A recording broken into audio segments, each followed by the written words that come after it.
জানতাম এখানে তার একটা বাড়ি আছে, লাইব্রেরি আছে, এরপরে জাদুঘরের মতো যে জিনিসপত্র সাজানো আছে, কিন্তু এটা যে এত বড় একটা নৃশংস যে একটা আয়না ঘরের মতো করে রাখছে।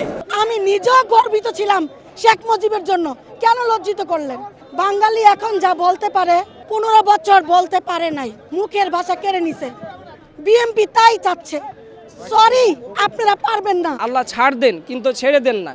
তার অহংকারের মাত্রা এমন বৃদ্ধি পেয়েছিল যে সেই অহংকারে সে নিজেই পতিত হয়েছে।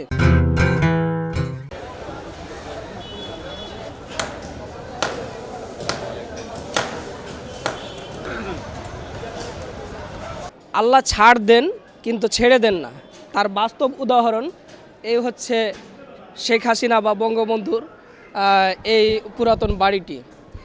পতিত স্বৈরাচার সরকারের জুলুম নির্যাতন কি মাত্রায় গেলে যে মানুষ বিক্ষুব্ধ হয়, মানুষ কষ্ট পায়, তার বাস্তব উদাহরণ হচ্ছে এই বাড়িটি।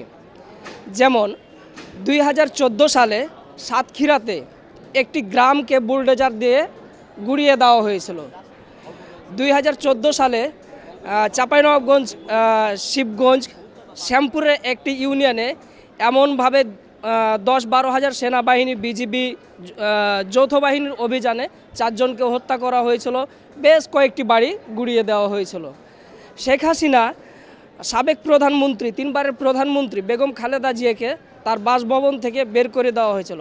পরবর্তীতে তিনি আবার গৌরব এবং অহংকার করে বলেছিল, আমার যদি কোনো দিন সুযোগ হয় তাহলে তাকে এ বাড়ি থেকে বের করে দেওয়া হবে। দেখেন যে আমি প্রথমে একটি কথা বলেছিলাম যে আল্লাহ ছাড় দেন কিন্তু ছেড়ে দেন না। তার অহংকারের মাত্রা এমন বৃদ্ধি পেয়েছিল যে সেই অহংকারে সে নিজেই পতিত হয়েছে। দেখেন বাংলার জনগণ উনি হচ্ছে বেগম খালেদা জিয়াকে বাড়ি থেকে চক্রান্ত করে বের করেছিল, কিন্তু বাংলার জনগণ, বাংলাদেশের মানুষ তাকে দেশ ছাড়া করেছে। তিনি তার রাজনৈতিক প্রতিহিংসার কারণে সাতক্ষীরার কয়েকশো ঘর বাড়ি বুলডোজার দিয়ে গুড়িয়ে দিয়েছিল। আজকে দেখেন জনগণ তার একটা বক্তৃতার কারণে তার বাড়িটি ধূলিসাৎ করে দিয়েছে। এজন্য বলি আল্লাহ ছাড় দেন কিন্তু ছেড়ে দেন না। অমাকারুল্লাহ আল্লাহু খায়রুল মাকিরিন। যা তোমরা কি চক্রান্তকারী, তার চাইতে বড় চক্রান্তকারী আমি।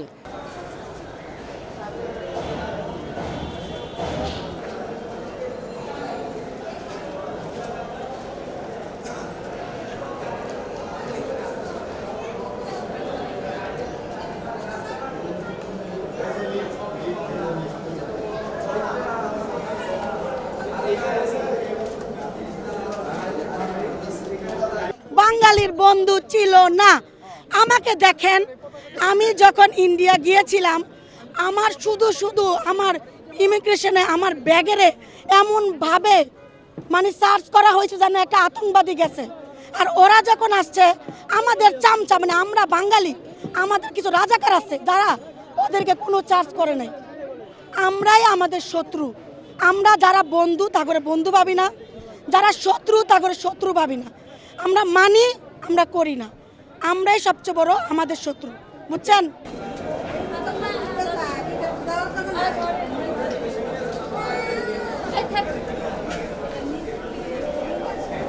শুনেন, দেখতে কষ্ট লাগে ওনাকে নিয়ে যে একটা শ্রদ্ধা ছিল। আসলে বাঙালিকে কি সম্পূর্ণ ইতিহাস বলা হয়েছে? আপনি জানেন, আপনি নিজেও তো জানেন না আসল ঘটনা। আমি জানি না আমার বাচ্চাকে কি শেখাবো, বলেন? এই বঙ্গবন্ধুর ক্ষেত্রে বলি, ওনার একটা নেতার শুধু স্লোগানই বড় জিনিস না। আপনি দেশ স্বাধীন করে দিয়েছেন, আপনি করেন নাই। দেশ স্বাধীন করে দিচ্ছে দেশের জনগণ। আপনি এই দেশের জনগণকে কিছু করেন নাই। এই জনগণের জন্য কি করছেন এটা মেন। আমার স্বামী আমলিক, সে নিজে লজ্জিত, কারণ সে আমলিক করছে। কেন লজ্জিত করলেন? আমার বাবা শেখ মুজিবের জন্য কান্না করছে, কেন আপনারা আমার বাবাকে লজ্জিত করলেন? কেন? আমি নিজেও গর্বিত ছিলাম শেখ মুজিবের জন্য, কেন লজ্জিত করলেন? কেন? বাঙালি এখন যা বলতে পারে 15 বছর বলতে পারে নাই, মুখের ভাষা কেড়ে নিছে। বিএমপি তাই চাচ্ছে। সরি, আপনারা পারবেন না।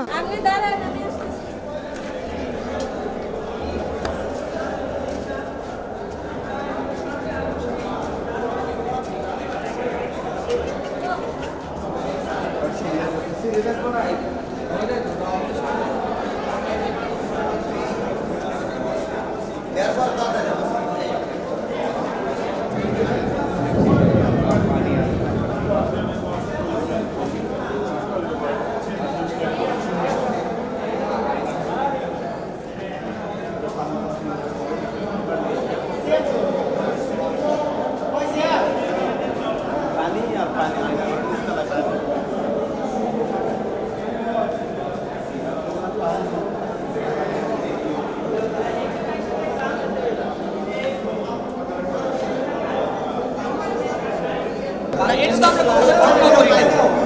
আমরা তো জানতাম এখানে তার একটা বাড়ি আছে, লাইব্রেরি আছে, এরপরে জাদুঘরের মতো যে জিনিসপত্র সাজানো আছে, কিন্তু এটা যে এত বড় একটা নৃশংস যে একটা আয়না ঘরের মতো করে রাখছে। অনেকেই বলতেছে যে এখানে পার্কিং করার জন্য, কিন্তু পার্কিং করার জন্য তো এরকম সিস্টেম থাকে না। এটা যারা বলে যে পার্কিং করার জন্য তারাও ওই দলের মানুষ। ঠিক আছে ভাইয়া, এই আর কি।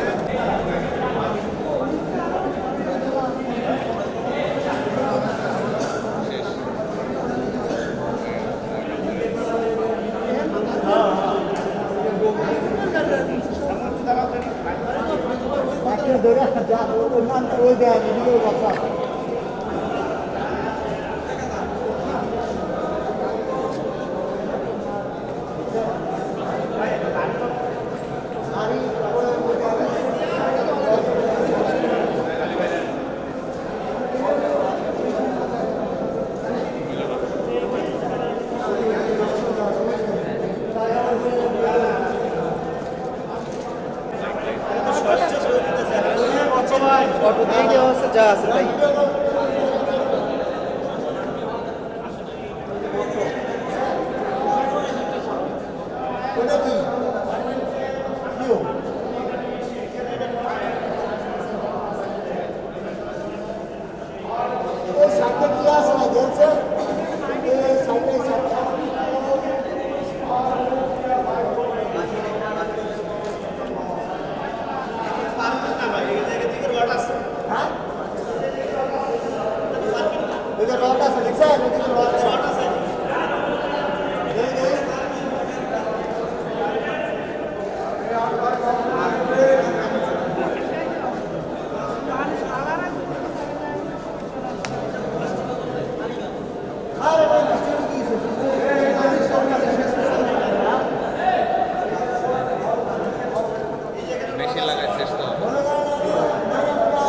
ছেঁচলে বোঝা যাবে। ফ্লোর আছে, এখানে একটা ঘটনা অবশ্যই আছে।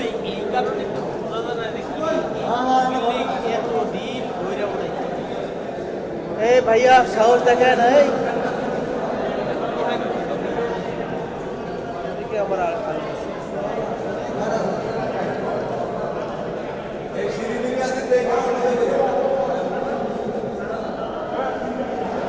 ও আছে, ওর ধান নাই, ওটা ঠিক আছে। এই ওর মধ্যে পড়ে যাবা, কিন্তু ওর মধ্যে যায়।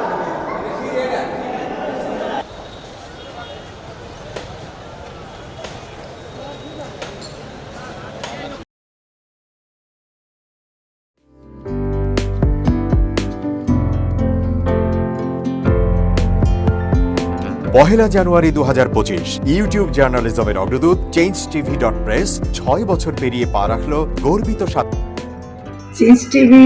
তো আমি তাদেরকে আমার অসংখ্য শুভেচ্ছা জানাচ্ছি, কারণ তারা যে ভূমিকা রেখেছে এই সময়, একটা কঠিন সময় ছিল, সেটাতে যেমন ভূমিকা রেখেছে, এমনকি 5ই আগস্টের পরে নতুন বাংলাদেশেও তারা তাদের সেই তীক্ষ্ণ একটা সমালোচনামূলক এবং যেটাকে আমি গঠনমূলক বলবো সেরকম একটা ভূমিকা রাখছেন। তো সেক্ষেত্রে আমরা মনে করি যে এই ভূমিকা আমাদের দরকার, আমরা চাই এটা থাকুক এবং আরও যেন সমৃদ্ধ হয়। নতুন বাংলাদেশ নির্মাণে আমরা চাই যে চেঞ্জ টিভি এই যে সমালোচনাগুলো করছে বা যেগুলো আমরা তুলে ধরছেন, সেটা এমন করে করবেন যেন আমরা সেখান থেকে শিখতে পারি এবং সবাই মিলে যেন আমরা নতুন বাংলাদেশকে সত্যিকার অর্থে বৈষম্য বিহীন একটা সমাজ গড়ে তুলতে পারি, সেটা আপনারা সহজ চেষ্টা করুন। changeTV.press, এক ফোঁটা হলুদও নেই।